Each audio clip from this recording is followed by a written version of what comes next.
था।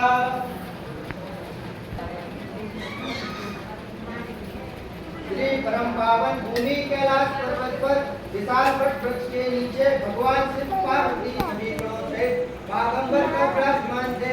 बलवान वीरभद्र रंगी लहरों पर लासिक के दरबार की शोभा बढ़ा रहे थे। गंधर्व किन्नर इसी समय भगवान की स्तुति विधिवत अनुष्ठुप छंदों द्वारा सुरलापों तथा वादों से संलग्न कर रहे थे। इस अवसर पर महारानी पार्वती जी ने भगवान शिव से दोनों हाथ जोड़कर पुष्टि किया। हे महेश्वर, मेरे बड़े सौभाग्य है जो मैंने आप तरीके अर्धांगी पति को वर्ण किया। क्या मैं जान सकती हूँ कि मैंने वह कौन सा पुण्य अर्जन किया है? आप अंतर्यामी है, मुझ दासी को वर्णन करने की कृपा करें। महारानी पार्वती जी की ऐसी प्रार्थना सुनने पर शिव जी बोले, हे प्रिय, तुमने ऐसी उत्तम पुण्य का संग्रह किया था जिससे मुझे प्राप्त किया है। वह अति गुप्त व्रत है, पर तुम्हारे पर प्रकट करता हूँ। वह यह है कि आद्रमद मास के शुक्ल पक्ष के तीज का व्रत हरतालिका के नाम से प्रसिद्ध है। यह व्रत जैसे तारागणों में चंद्रमा, नवग्रहों में सूर्य, वर्णों में ब्राह्मण, देवताओं में गंगा, पुराणों में महाभारत, वेदों में शाम, इंद्रियों में मन, ऐसा यह व्रत श्रेष्ठ है। जो तीज हस्त नक्षत्र युक्त पड़े वह और भी महान पुण्यदायक होती है। ऐसा सुनकर श्री पार्वती जी ने कहा, हे महेश्वर, मैंने कब और कैसे यह तीज का व्रत किया था, इसका के साथ श्रवण करने की इच्छा है। इतना सुनकर भगवान शंकर जी बोले, हे भाग्यवान उमा, भारतवर्ष के उत्तर में हिमालय श्रेष्ठ पर्वत है, उसके राजा का नाम हिमांचल है। वहाँ तुम भागवती रानी मैना से पैदा हुई थी। तुमने बाल्यकाल से ही मेरी आराधना करना आरंभ कर दिया था। कुछ उम्र पड़ने पर तुमने हिमालय की दुर्गम गुफाओं में जाकर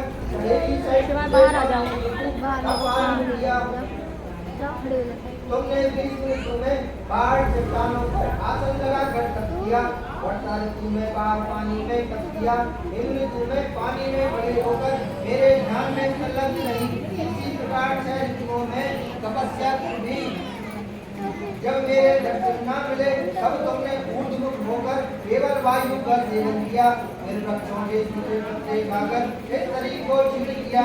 ऐसी तपस्या में लीन देखकर महाराज हिमांचल को अति चिंता हुई और तुम्हारे विवाह हेतु चिंता करने लगे। इसी अवसर पर महर्षि देवऋषि नारद जी उपस्थित हुए और राजा ने अति हर्ष के साथ महाराज का स्वागत और पूजन किया। उपस्थित होने का कारण जानने के हुए नारद जी ने कहा, हे राजन, मैं भगवान विष्णु का भेजा हुआ आया हूँ। मैं चाहता हूँ कि आपकी सुंदर कन्या को योग्य वर प्राप्त हो। तो वैकुंठ निवासी शेषराज भगवान ने आपकी कन्या का वरण स्वीकार किया है। क्या आपको यह स्वीकार है?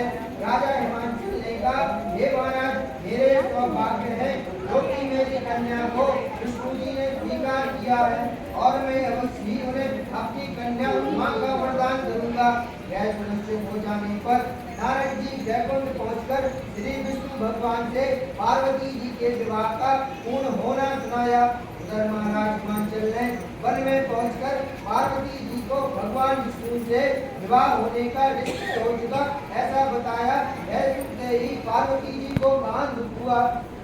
उस दुख से तुमने विवश होकर अपनी पति के पास पहुंचकर विलाप करने लगी। तो तुम्हारा विलाप देखकर पति ने तुम्हारी इच्छा जानकर कहा, हे देवी, मैं तुम्हें ऐसी गुफा में तपस्या को ले चलूंगी जहाँ महाराज हिमांचल भी ना पा सकेंगे।